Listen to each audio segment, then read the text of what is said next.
Eu acho que eu falo aí com uma experiência também de quem fez epidemiologia. O Brasil fez tudo que podia errado, tudo. Né? Nós não fizemos o isolamento da forma que deveríamos fazer, nós não planejamos regionalmente da forma que deveríamos planejar, nós não fizemos a testagem no momento adequado e da forma que deveríamos fazer, nós não isolamos a população mais vulnerável da forma que deveríamos fazer.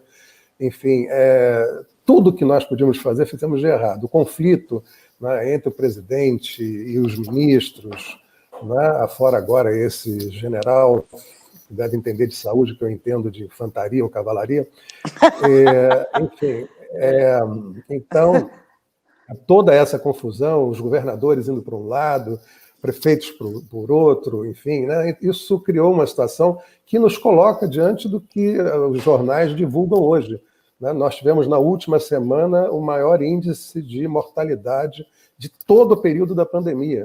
Ficamos com 1.056 casos nessa última semana, que finda hoje.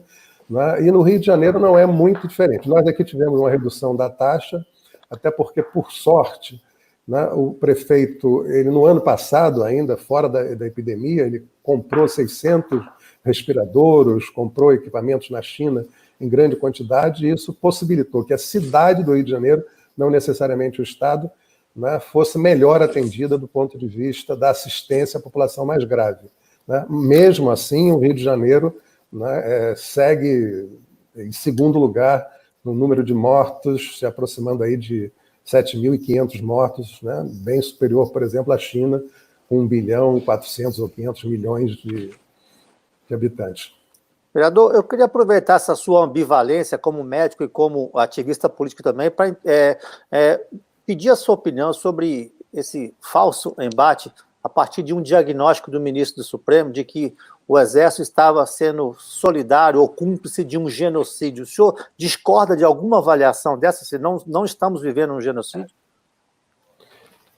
Até acho importante tratar disso, eu hoje até vou tratar disso numa live específica, porque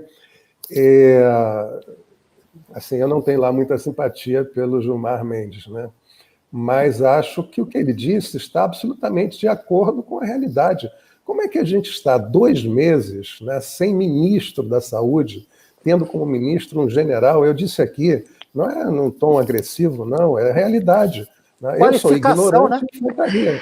Exatamente. Se você disser, olha, Fernando, você é ignorante em infantaria, cavalaria, física nuclear, cibernética, etc. Eu sou ignorante. Como eu imagino que um general 3 estrelas, buscando a 4ª estrela, insistindo em permanecer lá por isso, ele deve conhecer da saúde. A saúde, por exemplo, a saúde como médico já é uma coisa que tem as suas dificuldades, naturalmente. Imagina você conhecer a realidade de saúde de um país no meio de uma pandemia que é a maior crise sanitária que o mundo já viveu nos últimos 100 anos, e o Brasil também.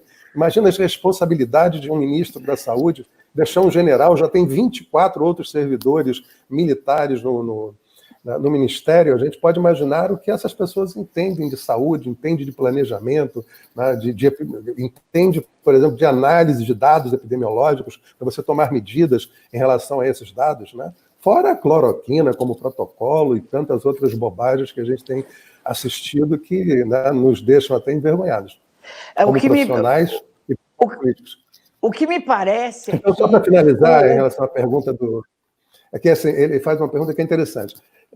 Porque assim, o que a gente percebe no governo Bolsonaro é que eles ficam pegando uma frasezinha aqui, um comentáriozinho ali, para dizer, olha, o Exército está aqui, e cuidado, não avancem muito, não sei o que e tal. Essa manifestação do ministro do Supremo é absolutamente pertinente. Ele diz o seguinte, a imagem do Exército sairá maculada, arranhada, se nós continuarmos com essa situação em que o Brasil disputa com os Estados Unidos o campeonato de mortalidade, por conta de uma série de medidas incorretas ou medidas não tomadas ou orientações inadequadas, orientações estapafúrdias.